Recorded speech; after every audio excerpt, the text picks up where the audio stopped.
Hello, ladies and gentlemen. My name is Rob LaBarbera, and this is my video podcast for the week. And this week, we're going to be going over the largest free agent contracts that were given out this year in the NFL.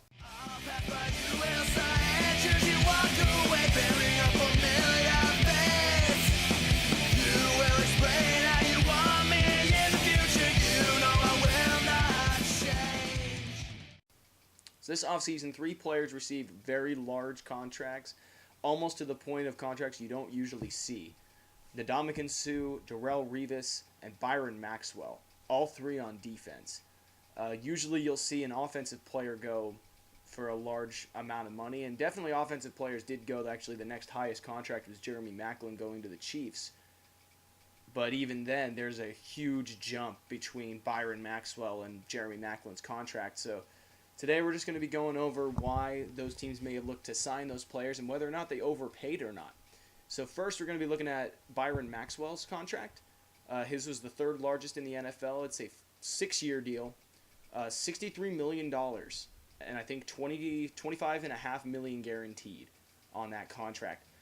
Byron Maxwell played for the Seattle Seahawks and was basically a call-up player. It was a next man up kind of deal when Brandon Browner and Walter Thurman weren't able to play, particularly in the Super Bowl against the Broncos. And watching Byron Maxwell, he's a very good corner, a very solid number 2 corner for sure. I'm not sure if he can be a number 1 just because of his playing expertise. He has a whole season under his belt, the 13 games he did play this season. But he's always been a number 2. He's always played across from Richard Sherman, which in his experience may help him from being picked on a lot. And he, over the last couple of years, the 2 years he's been in, he's averaged about 40% completion on his side. So he's a pretty good player. But when you look at the next highest contract for corners, it was Chris Culliver, who went to the Redskins, and then Buster Skrine, who went to the Jets. Buster Skrine got about $25 million. Chris Culliver got about $30 million, a little bit more. And Byron Maxwell nearly doubled that. For Byron Maxwell, this is you saying he's going to be our number 1, and we expect him to be an all-pro caliber player. I mean, this is a Joe Hayden, Patrick Peterson-esque contract. You need to make sure he performs that way. I'm not sure if he can. I think the Eagles vastly overpaid for a player like Byron Maxwell. The second player we're going to be looking at has the second most expensive contract of this NFL offseason so far, and that's Darrelle Revis of the New York Jets. So the Jets did a very large overhaul of their entire secondary, and by entire secondary I mean corners. D. Milliner's pretty much out. You signed Buster Skrine, who in my opinion, I'm biased though, in my opinion Buster Skrine can be your number 2 all day long, and he can play at a Pro Bowl caliber level. So Buster Skrine, when the second they signed him, I thought, okay, the Jets are set. The Jets have a great corner. He could be their number 1. His contract's not as large as the other 2 corners they signed, Antonio Cromartie and Revis, about a $25 million contract. Cromartie's is about a $30 million contract. And then they went and got Darrelle Revis, 5 years, $70 million. Huge contract, huge player, though. Darrelle Revis is the kind of player, like Richard Sherman or Joe Hayden or Patrick Peterson, you don't want to even throw to his side. Just the threat of the name Darrelle Revis, Revis Island, and he's going back to the place where that term originated. I love the signing by the Jets. I think it's great. And the main reason I love it is you took him away from the Patriots. You know, the Patriots have been trying for years to get back to the Super Bowl, and they've always lost. They haven't been able to get back to the Super Bowl ever since 2011, I think, when they played the Giants the second time. And a big reason of that, I thought, was their defense. Their pass defense was letting them down. Then they went and got Browner and Revis, who are both gone now. But when you take a big piece away from a division rival like that, it's always big. And Darrelle Revis was going to be getting this kind of money no matter where he went. Because his name is Darrelle Revis, he will always command that kind of money. So in my opinion, I don't think the Jets overspent at all. And I think the Jets are going to be able to walk their way through this. It gives Todd Bowles, in my opinion, the best secondary in the NFL. You have Buster Skrine, who played across Joe Hayden and played very well. He's a really feisty corner.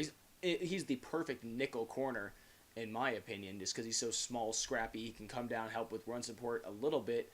But he'll come up and make some big plays for you. He's fast, has good catch-up speed. Then you got Antonio Cromartie, who played with Revis a couple of years ago, and he also played with Patrick Peterson. He played with 2 shutdown corners. Now he's back with Revis. And the receivers in the AFC East aren't scary. And then you have Darrelle Revis. Is there a number one receiver in the AFC East that can go up against Darrelle Revis? Because I don't think so. And I think the Jets have a huge opportunity to leapfrog anybody in that division. Save the Buffalo Bills, but we'll talk about that in a different podcast. And last but certainly not least, we're going to be talking about the monster contract that Ndamukong Suh was given by the Miami Dolphins, a 6-year, $114 million behemoth of a contract. So the Miami Dolphins knew going into this offseason a big defensive worry for them was stopping the run. And that's for a lot of teams now. It's such a pass-happy league. I think there's such an emphasis on the secondary. People are starting to not worry about the run. The run won't beat you unless you're the Indianapolis Colts playing the Patriots, but the run doesn't seem to be the thing that'll beat you now. It's definitely these big-armed quarterbacks or mobile quarterbacks that are able to get out of the pocket and find open receivers. So the emphasis definitely is on your secondary, which is shown, I think, by their signing of Cortland Finnegan last offseason. But now they want to go over and stop the run. And what better guy to go get? Second overall pick back in 2010, was part of the number one rushing defense in the NFL. He's a perfect fit for Miami as far as that goes. Go in and make sure this guy doesn't gain any yards. But did you need to spend $114 million on a guy like that? You cut and let go of so many people so you could accommodate for these huge contracts that you're signing, including this one. I think Miami vastly overpaid for this contract. There's no reason why a defensive tackle should be commanding that much money, especially a run-stopping defensive tackle. He's going to be a great player for Miami. I'm not saying they overpaid as in he's a bad player. I think Ndamukong Suh is top 5 at his position, without a doubt. One of the best in the NFL right now. But when it comes to money, you really overpaid for that, and maybe you won't be able to go get another weapon for Ryan Tannehill. Because when you look at it, you lost Brian Hartline to the Browns, and then you just traded Mike Wallace to the Vikings. Jarvis Landry, do you think Jarvis Landry is going to be your number one receiver? Because I don't think so. All of the big wide receivers are going to be gone by the time Miami picks, I think, because I don't think Devontae Parker is getting past number 12 in the draft. There's a lot of depth at wide receiver in this draft. If they want to reach, they can go get Jalen Strong out of Arizona State, but this contract for the Ndamukong Suh is going to restrict the Dolphins from doing anything else. And yes, they went and got Jordan Cameron, but you got a tight end that misses a lot of games there. You signed him to a 2-year, $15 million deal.